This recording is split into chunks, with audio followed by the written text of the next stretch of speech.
வெண்டைக்காய் பொரியல் செய்யலாம் வாங்க. அதுக்கு நான் ஒரு 1/4 கிலோ வெண்டைக்காய் வாங்கி சுத்தமாக கழுவி கட் பண்ணி வச்சுருக்கேன். அதுக்கு தேவையான பொருட்களையும் எடுத்து வச்சுருக்கேங்க. அடுப்பை பற்ற வச்சு வானல் வச்சு 2 ஸ்பூன் அளவுக்கு எண்ணெய் போட்டுட்டேன். எண்ணெயும் காயட்டும். கடுகு உளுத்தம் பருப்பு அதில் சேர்த்துருக்குறேங்க.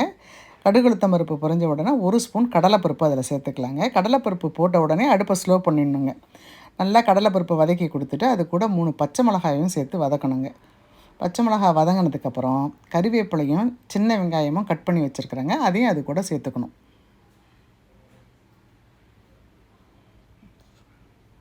கறிவேப்பிலையும் சின்ன வெங்காயமும் ஒரு கைப்பிடி அளவுக்கு போட்டு நல்லா வதக்கணுங்க. இது நல்லா வெங்காயம் வதங்கினதுக்கப்புறம் இந்த வெங்காயத்துலேயே அந்த எண்ணெயிலேயே ஒரு 1/2 ஸ்பூன் மஞ்சள் பொடியும் தேவையான உப்பும் போட்டு நல்லா கலந்து கொடுக்கணுங்க.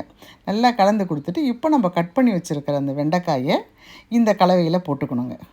நல்லா வெண்டைக்காயை சேர்த்ததுக்கப்புறம் வெண்டைக்காய் உடையாத அளவுக்கு அதை பிரட்டி கொடுக்கணுங்க. 4 பக்கமும் நல்லா பிரட்டி கொடுத்துட்டு அதை வானலில் நல்லா பரவலாக வச்சுட்டு ஒரு மூடி போட்டு மூடிடணுங்க. இந்த வெண்டைக்காயில் கண்டிப்பாக தண்ணி ஊற்றி வேக வைக்கக்கூடாதுங்க. தண்ணி ஊற்றினோமா குழ குழன்னு ஆகிடும். மூடி வைக்கணுங்க. இது மாதிரி ஒரு 2-3 முறை செய்யணுங்க. எடுத்து திறந்து மறுபடியும் கிண்டி விட்டு மூடி வைக்கணுங்க. நல்லா சுருண்டு வெந்துருங்க. சூப்பராக இருக்குங்க. மறுபடியும் மூடி வைக்கலாம். பார்த்திங்களா, நல்லா சுருண்டு வெந்துருச்சு. ஒரு 5 நிமிஷத்தில் இப்படி ஆகிடும். இப்போ நான் கொஞ்சம் தேங்காய் பூ திருவி வச்சுருக்கேங்க. அந்த தேங்காய் பூ கலவையை இதோடு சேர்த்துக்கிறேன் நான். தேங்காய் பூ போட்டுட்டு ஒரு 2 நிமிஷம் கிண்டி விட்டோமா போதும். சூப்பரான வெண்டைக்காய் பொரியல் நமக்கு கிடச்சிருங்க. அவ்வளோதான். தேங்காய் பூ போட்டு நல்லா கிண்டி கொடுத்துட்டேங்க.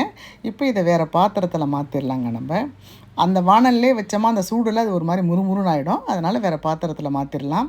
இந்த வெண்டைக்காய் குழந்தைங்களுக்கு ரொம்ப அறிவு வளர்ச்சின்னு சொல்லுவாங்கங்க. அந்த காலத்துலலாம் அம்மாவே சொல்லுவாங்க, வெண்டைக்காய் சாப்பிடு நிறைய நல்லா கணக்கு போடுவேன்னுவாங்க.